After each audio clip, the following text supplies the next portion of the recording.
UP सरकार में BJP के मंत्री बाढ़ के पानी को गंगा का आशीर्वाद बता रहे थे। तभी एक महिला ने ऐसा कुछ कह दिया कि नेताजी को अपना मुंह छुपाना पड़ गया। दरअसल एक जागरूक नागरिक की बड़ी जिम्मेदारी होती है, वो नेता को जवाबदेह बनाता है और नेता को काम करने के लिए मजबूर भी करता है। बाढ़ से पीड़ित इलाके में मुआयना करने नेताजी गए हुए थे।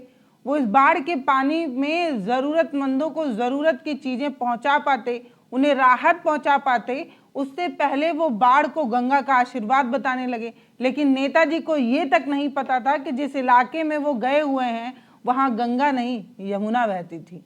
यमुना नदी का पानी बढ़ गया था और वहाँ बाढ़ आ गई थी।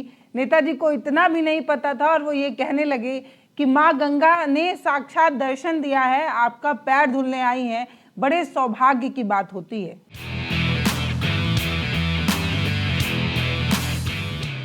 दरअसल उत्तर प्रदेश के योगी सरकार में मत्स्य पालन मंत्री हैं संजय निषाद। वो कानपुर देहात में बाढ़ पीड़ित इलाकों में मुआयना करने गए थे, देखने गए थे कि कितना जलमग्न हुआ है, पानी कितना ज़्यादा बढ़ गया है, कितने घर डूब गए हैं, कितने लोगों की बस्तियां उजड़ गई हैं। उस इलाके का मुआयना करते हुए वो पीड़ित लोगों से बात कर रहे थे। मंत्री जी जब बाढ़ प्रभावित लोगों से मिलते हुए बात करते हुए नजर आए तब उसका एक वीडियो सोशल मीडिया पर खूब वायरल हुआ।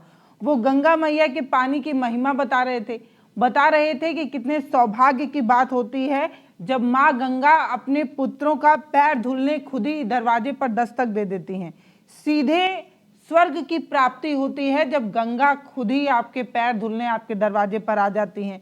विरोधी लोग आपको उल्टा सीधा पढ़ा रहे हैं और आप उनकी बात सुन ले रहे हैं। ये सौभाग्य की बात है कि गंगा जी खुद आपके दरवाजे पर आई हैं। तो बाढ़ पीड़ितों से बात करते हुए सिर्फ गंगा मैया के आशीर्वाद की ही चर्चा नहीं की, ये भी बता दिया कि इस साल गेहूं की फसल भी खूब अच्छी होगी और ये सौभाग्य की बात होती है। इस तरीके की चर्चा जब मंत्री जी कर रहे थे तो मंत्री जी के बड़बोलेपन को रोकते हुए बगल में स्थानीय नेत्री खड़ी थी। उन्हें ये बात पता थी कि इस इलाके में गंगा नहीं यमुना जी बहती हैं। अब नेताजी की बात को काटना ना पड़ जाए, इसीलिए उनके बात को सुधारते हुए आगे कहते हुए वो ये कहती हैं कि सुबह सुबह यमुना जी के दर्शन हो रहे हैं, सुबह उठिए और यमुना मैया का दर्शन हो, और क्या चाहिए। इस तरीके की बात जब उस नेत्री ने कहा तो बगल में बुजुर्ग एक महिला खड़ी थी। क्योंकि आप समझिए कि किसी के घर उजड़ गए हैं, किसी की बस्तियां उजड़ गई हैं, किसी के रहने का ठिकाना नहीं है, 2 जून की रोटी नहीं बची हुई है, सड़कों पर आकर लोगों को गुजारा करना पड़ रहा है। और इस तरीके का बड़बोलापन जब आपके सामने बोला जाता है, जब इस तरीके की चीज़ें कही जाती हैं तो सिर्फ खीज उठती है। पहले तो पीड़ा में आप किसी के घाव का मरहम ना बन पाए तो उस पर और मिर्च ना कम से कम डालिए। बाढ़ आई है, लोगों का घर उजड़ गया है, स्कूल बंद हैं, काम धंधा रुका हुआ है, लोग रोजी रोटी के लिए परेशान हैं और आप आकर ये कह रहे हैं कि गंगा जी के दर्शन हो गए, यमुना जी के दर्शन हो गए। तो बुजुर्ग महिला ये कहती है कि तुम ही लोग आकर हमारे साथ रोज दर्शन क्यों नहीं करते। इतना कहना भर था कि लोग जो है वो इधर उधर बगल झांकने लगे। मंत्री जी की बात पर मंत्री जी खुद ही शर्माने लगे। जिस क्षेत्र का मुआयना करने मंत्री जी गए थे उस क्षेत्र में कौन सी नदी बहती है ये बात मंत्री जी को पता ही नहीं थी। बस उन्हें राहत ना पहुंचानी पड़े, बस उन्हें ज़रूरतमंदों को ज़रूरत की चीज़ें ना देनी पड़े, इसलिए कुछ भी ऊल जलूल बकवास करना है। छाती से पानी हो जाता है उस मकान तक आगे तक। हाँ, उधर कौन लेके आ रहा है? गंगा मैया गंगा पुत्रों का पाँव धुलने के लिए आती है। वो बात सही है। गंगा के पुत्र सीधे स्वर्ग जाते हैं। गंगा जी सीधे इधर कोई नहीं मकान नहीं है, सब चीज़ आते हैं, सब विरोधी लोग आप लोगों को उल्टा पढ़ाते हैं। समझ गए? आइए सौभाग्य है जो देखो गंगा जी आ जाती है तो गेहूँ कैसा होता है कि नहीं है? तुम्हारा दर्द तो रहता है 3 महीने। अरे यहाँ का हम नहीं महामना माननीय डॉक्टर संजय कुमार निषाद, मुख्यमंत्री उत्तर प्रदेश सरकार मतलब सुबह देवी दयाल का घर है सर। अब वो एक मकान हमारे लड़का छोड़ के गाँव में हम रहते हैं नहीं, बताओ कहाँ रहते पानी मन जी ने कहा है ये पानी हैं। तुम हमारे संग नहीं रहो, तुम उकर उकर भैया थोड़ा इधर आना बेकना।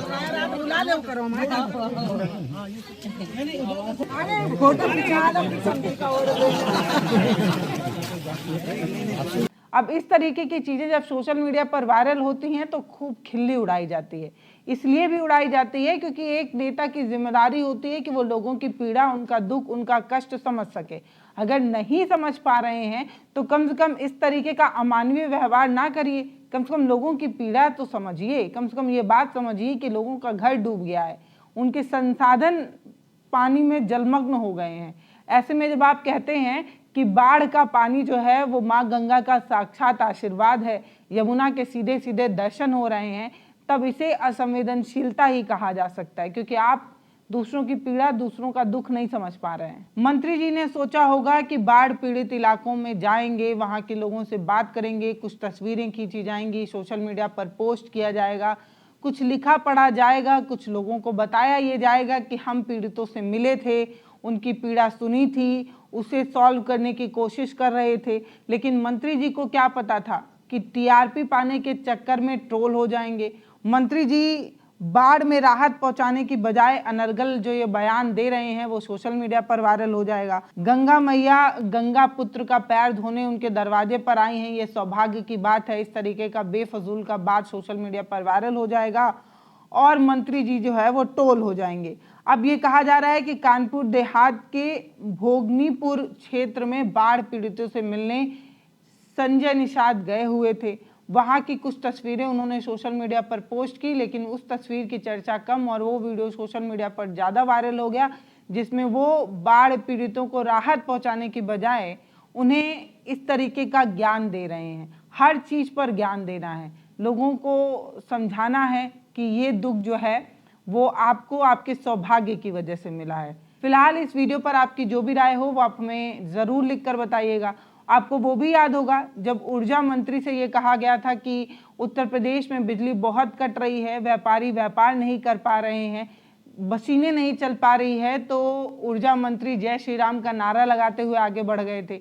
तो मंत्री लोग जो है वो इस तरीके का काम करते ही रहते हैं, कोई जय श्री राम का नारा लगाता है और कोई जो है वो आगे बढ़ जाता है, किसी चीज़ पर चर्चा किए बिना आगे बढ़ जाता है, और कोई जो है वो उस पीड़ा, उस दुख को समझे बिना उसे सौभाग्य की बात बताने लगता है।